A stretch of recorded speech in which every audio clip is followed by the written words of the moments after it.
Hello friends, welcome to our channel. இப்போ நம்ம பார்க்க போற இந்த டெஸ்ட் பேப்பர் கண்டிப்பா நம்மளோட எக்ஸாம்ஸ்க்கு யூஸ்ஃபுல்லா இருக்கும். ஸோ டிஎன் செட் பேப்பர் 1 உடைய ஒரு சின்ன 10 கொஸ்டின் ப்ராக்டிஸ் செட்டா நம்ம இப்போ எடுத்திருக்கோம். வாங்க என்ன இருக்குன்னு பார்க்கலாம். வாட் இஸ் ரிசர்ச் டிசைன் அப்படின்னு கொஸ்டின் கேட்டிருக்காங்க. இதுக்கான ஆப்ஷன் பாருங்க. A way of work for knowledge, the choice between a qualitative and quantitative, a framework for collection analysis of data at every stage, literature survey studies.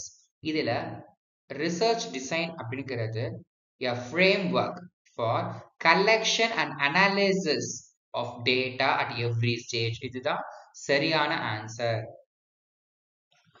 அடுத்ததா, a variable that is being tested in an experiment or research is known as a variable that is being tested in an experiment or research.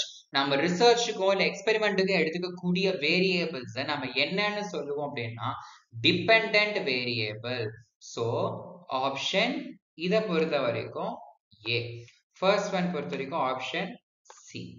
அடுத்து third question.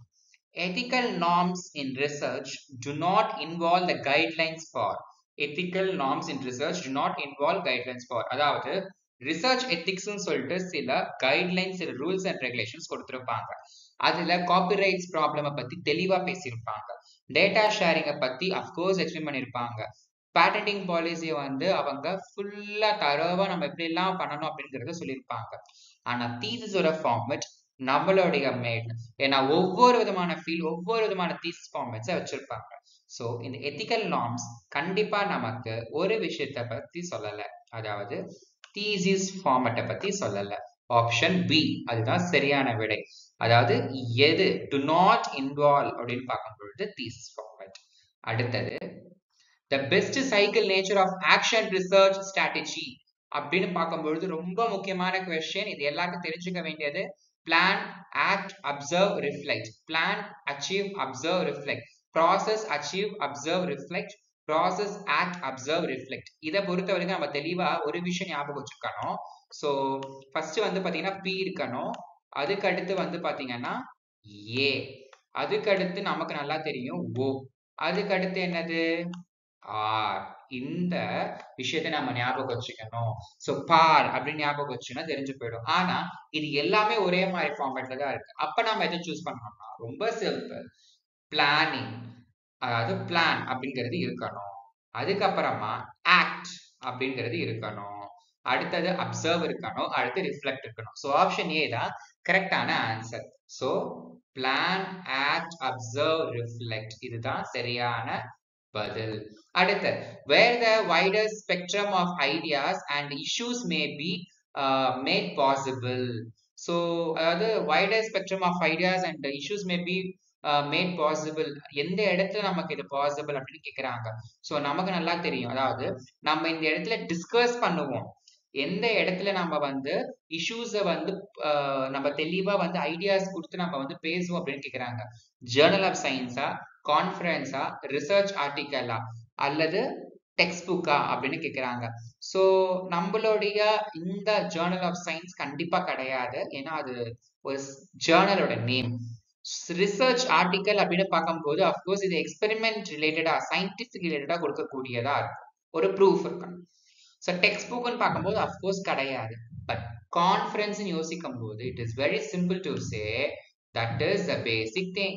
ஒரு கான்ஃபரன்ஸ்ல ஒரு குறிப்பிட்ட ஒரு specific ப்ராப்ளம்ஸ்க்கான ஐடியாஸை discuss பண்றது தான். அடுத்து 6th one பாருங்க. dash is a formal reference to a published or unpublished source that researcher uses. நம்ம யூஸ் பண்ணக்கூடிய ஒரு ஃபார்மல் ரெஃபரன்ஸ் தான். அதுல பப்ளிஷ் ஆன சோர்ஸா இருந்தாலும் சரி, அன்பப்ளிஷ் சோர்ஸா இருந்தாலும் சரி, ஒரு ஃபார்மல் ரெஃபரன்ஸ் இருக்குது அப்படின்னா அதுக்கு பெயர் என்ன அப்படின்னு கேட்டாங்கன்னா it is very simple, citation. அடுத்து, ஜீன் பியாஜே காக்னிட்டிவ் தியரி இருக்கு இல்லையா, டெவலப்மெண்ட் தியரி, அது எந்த ரிசர்ச்சை பேஸ் பண்ணது அப்படின்னு கேக்குறாங்க. ஃபண்டமெண்டலா, ஆக்ஷனா, கேஸ் ஸ்டடியா, எவாலுவேஷனா? எவாலுவேஷன்ன்றது ஒருத்தவங்க செஞ்சிருக்கக்கூடிய ஒரு ப்ராசஸை நம்ம வந்து அதை எவாலுவேட் பண்றது, கரெக்ட் பண்றது. ஸோ அதை நம்ம ஃபீட்பேக் கொடுக்கறதுக்காக நம்ம வச்சிருக்கிறது. கேஸ் ஸ்டடின்னு பார்க்கும்போது ஒரு குறிப்பிட்ட கேஸ், ஒரு ஸ்பெசிஃபிக்கான விஷயத்த நம்ம கான்சென்ட்ரேட் பண்றது. ஸோ ஆக்ஷன் ரிசர்ச்னு பார்த்தீங்கன்னா immediate problem solve, immediate solution for the problem அப்படின்னு சொல்லுவோம் இல்லையா, அதுதான். பட் ஃபண்டமெண்டல் அப்படின்னு பார்க்கும்போது it is a basic research. So cognitive தியரியை வந்து பார்த்தீங்கன்னா ஒரு ஃபண்டமெண்டல் ரிசர்ச்ல நம்ம சொல்றோம். அடுத்த லாஸ்ட் 3 கொஸ்டின் பாருங்க. At the end of this thesis writing, at the end of a thesis writing, thesis writing முடிவுல எந்த சப்ளிமெண்டரி பேஜஸை நாம வச்சிருப்போம் அப்படின்னு கேக்குறாங்க. லிஸ்ட் ஆஃப் டேபிள்ஸா? கிடையாது. இது டெக்ஸ்ட் இதுலயே இருக்கும். எக்ஸ்பெரிமெண்டல் ப்ரொசீஜர் உள்ள நம்ம யூனிட்ல ஆட் பண்ணக்கூடிய விஷயங்கள். பிப்ளியோகிராஃப், கன்க்ளூஷன் எது அப்படின்னு பார்க்க போயாச்சுன்னா கன்க்ளூஷன் அப்படின்ற ஆன்சர் நீங்க சூஸ் பண்ண ட்ரை பண்ணீங்கன்னா கண்டிப்பா தப்பு. பிப்ளியோகிராஃபி தான் கரெக்டா. நம்மளோட ரெஃபரன்ஸ் இது எல்லாம் பிப்ளியோகிராஃபில ஆட் பண்ணுவோம். கன்க்ளூஷன் முடிச்சு நம்ம பிப்ளியோகிராஃபின்னு போட்டு ரெஃபரன்ஸை போடுவோம். So end of the these writing bibliography is possible. It is only. And for a dash study, a sequence of data points is recorded at specific time. Sequence of data points. உதாரணத்துக்கு குறிப்பிட்ட வருஷம் வரைக்கும் ஒரு குறிப்பிட்ட data இருக்கும். 2012ல இருந்து 14, 18ல இருந்து 20, 21ல இருந்து 23, இந்த மாதிரி குறிப்பிட்ட டேட்டாவை நம்ம என்ன பண்ணிப்போம் வச்சிருப்போம். அப்ப நாம அதை என்னன்னு சொல்றோம்னு பாத்தீங்கன்னா cross sectional data study. So sequence of data பாயிண்ட்ஸ்னாலே கிராஸ் செக்ஷனல் அப்படின்றத பார்க்கிறோம். Last question, which one is not a characteristics of research? research ஓட characteristics எது கிடையாது அப்படின்னு கேக்குறாங்க. Option A scientific and systematic inquiry, finding new information, helps to improve critical thinking, limited to academic domain. So scientific and systematic inquiry of course இதுதான். finding new information இதுதான் research உடைய பேஸே. helps to improve critical thinking இது வந்து நம்ம ஒரு விஷயம் வந்து கண்டுபிடிக்க ட்ரை பண்ணும்போது நமக்குள்ள டெவலப் ஆகக்கூடிய ஒரு developing stage. Limited to academic domain இது தப்பு. இது அகாடமிக் டொமைன்ஸை லிமிட் பண்றது கிடையாது அப்படின்னு பார்க்கணும். ஸோ இந்த 10 கேள்விகள் மாதிரி நம்ம இன்னும் நிறைய கொஸ்டின் பார்க்க இருக்கிறோம். இன்னும் கொஞ்ச நாள் தான் இருக்கு. பட் நம்ம நிறைய படிக்க வேண்டியது இருக்குன்னு கவலைப்படாதீங்க. நம்மளால முடியலன்னா வேற யாராலையும் முடியாது. காரணம் நாம இதுக்கு தகுதி உடையவர்கள் அப்படின்னு நினைச்சிட்டு படிங்க. ஸோ பாசிட்டிவா படிங்க, எஃபர்ட்ஸோட படிங்க. இது மாதிரி நிறைய கொஸ்டின்ஸை ரெஃபர் பண்ணுங்க. ஸோ ப்ரீவியஸ் இயர் கொஸ்டின்ஸை ரெஃபர் பண்ணலாம். அதே மாதிரி ஏதாவது நோட்ஸ் எடுத்திருக்கோம்னா அந்த நோட்ஸை திரும்ப திரும்ப நம்ம ரெஃபர் பண்ண வேண்டியது அவசியம்.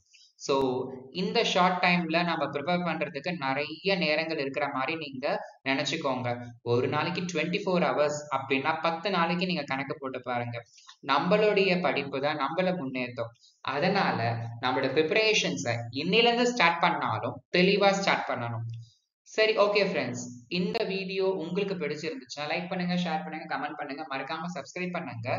படிக்கவும் மறக்காதீங்க. படிச்சுங்க, சக்சஸா நம்மளோட கோலை அச்சீவ் பண்ணுங்க. தேங்க்யூ.